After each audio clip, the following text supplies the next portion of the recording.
नहीं ना पड़े। कई बार अपन भी कछु ऐसे आदमी रहते के देख के अपन ही कुलिया दबा जाते को भाव में पड़ रहा हो भाई। अब कुछ कुछ लोगों के साथ ऐसा लगता है कि खूब बात करो, बैठे रहो, अच्छा लगता है। ये सिर्फ भजन की ऊर्जा का खेल है। तो भगवान बोले लक्ष्मी मैं चित्रकूट जाता हूं और उन संत के पास रोज घंटे 2 घंटे सत्संग करता हूं, मुझे बड़ा अच्छा लगता है। लक्ष्मी जी बोली प्रभु अकेले? बोले मैं किसी अपने पार्षद को भी नहीं ले जाता, अपने परिकर को भी नहीं ले जाता, क्योंकि वो महात्मा जरा टेढ़े हैं, किससे क्या बोल दे उनका कोई ठिकाना नहीं, फक्कड़ है। और जो फक्कड़ होगा वही तुमसे सत्य बात कहेगा, क्योंकि अगर तुमसे उसकी कुछ इच्छा होगी तो वो अपनी बात ईमानदारी से नहीं बोल पाएगा। उसके मन में कोई लोभ होगा, लालच होगा, किसी वस्तु की तुमसे कामना होगी, तो वो तुम्हें सत्य मार्ग पे नहीं ले जा सकता। तो देवी वो बड़े फक्कड़ बाबा हैं। अरे लक्ष्मी जी बोली दर्शन तो कराई दो दादा। भगवान बोले तो चलो। अब दूसरे दिन भगवान लक्ष्मी को लेकर पहुंच गए और जो उन महात्मा ने देखा, कहो नारायण ये कौन है, इनको क्यों लाए, क्या जरूरत थी इनको लाने की,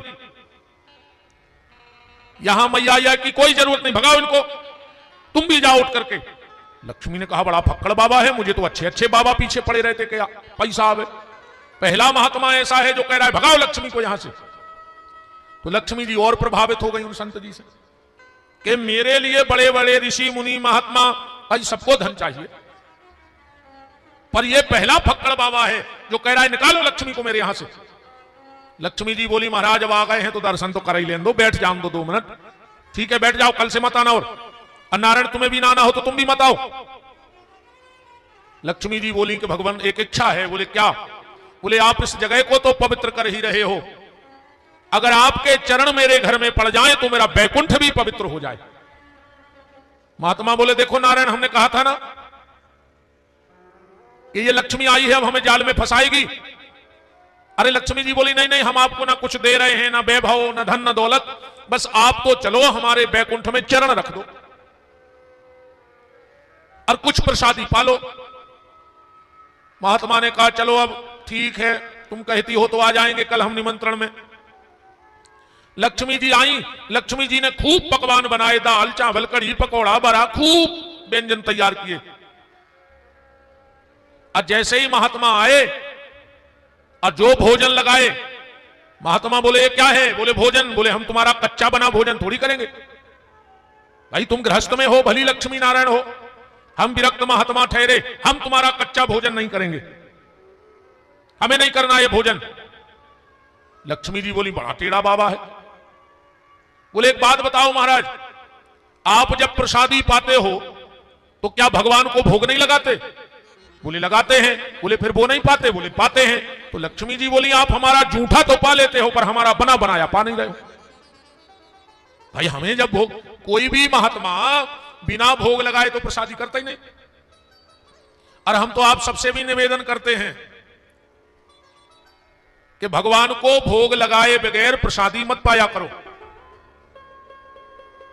उससे तुम्हें एक फायदा हो जाएगा, तुम फिर वही पाओगे जो भगवान को भोग लग सकता है। वही पाओगे कि नहीं पाओगे? क्योंकि हमारा संकल्प है कि हम बगैर भगवान को अर्पण किए हुए कोई वस्तु पाएंगे नहीं, तो भगवान को तो वही देंगे जो वो खाते हैं। तो गलत चीजों का भक्षण खत्म हो जाएगा। तो भोग लगा के खाया करो भगवान को, कि कम से कम भगवान खुआ रहे। ठिकानो नहीं कब बंद करा दे में भगवान, कोई ठिकानो नहीं। एक दिन जी हमारे संगवारिया में बलदेवगढ़ में बतिया रहे थे, हम तो दूर हते पर सुना पड़ रहा हो, तो बोले रे अबे तो खूब खा ले, खूब मिठाई धरी, खूब केरा से, अब तो आदमी आपसे ले आता ही है। बोले काय? बोले ठिकानो नहीं है, देखो गुरु जी को शुगर हो गई, ढेर लगो मनो छी नहीं पा रहे, सो जो अपन अच्छे हैं जो खूब खा ले, बताओ का ठिकानो? हमारे जजमान खूब केरा ले आ रहा है, मिठाई ले आ रहा है, अब हमारे का दीन की बची, कम हम मिठाई खा रहे तो हमारे पूरे रिश्तेदारों की जुगाड़ लग जाने। हम तो कहे हैं